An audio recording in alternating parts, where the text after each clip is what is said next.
కొన్ని ఇవి కూడా లేవు రాష్ట్రపతికి నిజం చెప్పాలంటే. సార్ ఏపీ సర్కార్కు ఆర్థిక సవాళ్ళు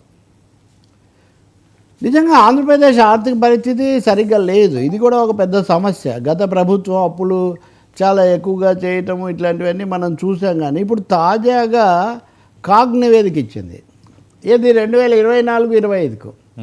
అంతకుముందు కదా 24 నుంచి అంటే ఈ ప్రభుత్వమే కదా, ఒక నెల ఎంతో వచ్చి తప్ప.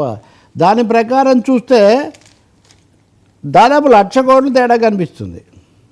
ప్రభుత్వం చూపించిన ఖర్చు, వాస్తవంగా అవుతున్న ఖర్చు. వాస్తవానికి బడ్జెట్లో మొత్తం వ్యయాన్ని 2.94 లక్షల కోట్లుగా చూపించగా కాగ్ ప్రకటించిన నివేదికలో ఏకంగా 3.37 కోట్ల ఖర్చు ఉంది. అలాగే పెట్టుబడి వ్యయం దాంట్లో చూపించిన దానికంటే దీంట్లో చాలా ఎక్కువగా ఉంది. తాజా నివేదిక ఆదాయ లోటు 90,000 కోట్లు. ఆదాయ లోటు 90,000 కోట్లు, అదే నేను 1,00,000 కోట్లు అంటున్నా. ద్రవ్య లోటు 1.37 లక్షల కోట్లు. అంటే కాగ్ నివేదిక, ఇంకెవరు రాజకీయ పార్టీలు వ్యాఖ్యాతలు ఆర్థికవేత్తలు కాదు.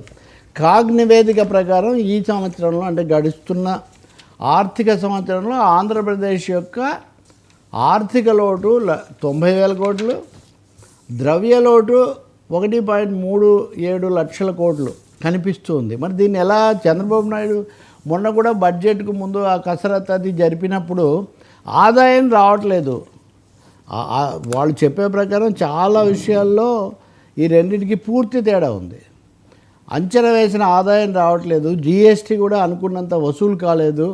ఈ సమయంలో ఏం చేయాలి, ఎక్కడి నుంచి రావాలి? నిన్ననే ఇన్సిడెంటల్గా అనుకోకుండా ఇంగ్లీష్ పత్రికలన్నీ ఏపీ ఆర్థిక పరిస్థితి మీద స్టోరీస్ ఇచ్చాయి.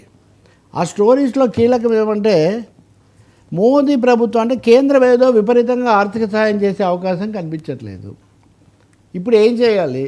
చంద్రబాబు నాయుడు మీరు అన్ని వనరులు పరిశీలించండి, అలాగే ఏఐని కూడా ఉపయోగించుకోండి. ఆయన ప్రతిదీ ఏఐ ద్వారా కూడా మీరు ఈ వనరులు పెంచుకోవడానికి అవకాశం ఏంటో అన్వేషించండి అని కూడా చెప్పారట.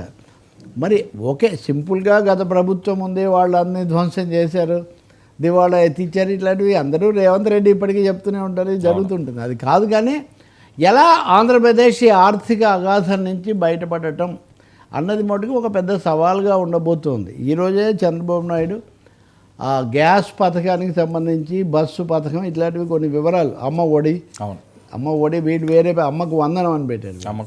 ఇలాంటివి చేస్తామని చెప్తున్నారు. కానీ ఈ పథకాలు కొన్ని అమల్లోకి వచ్చి కొన్ని అమల్లోకి రాని పరిస్థితి ఒకవైపు, ఇదిగో అగాధమైన ఈ ఆర్థిక ద్రవ్య లోటు ఇంకోవైపు. కేంద్రం ఏమీ చేయడానికి పెద్దగా ముందుకు రాజకీయ అవసరం కొద్దేమో కేంద్రాన్ని పొగడాలి, మోదీ గారు చాలా ఆదుకున్నారు మోదీ గారు అని.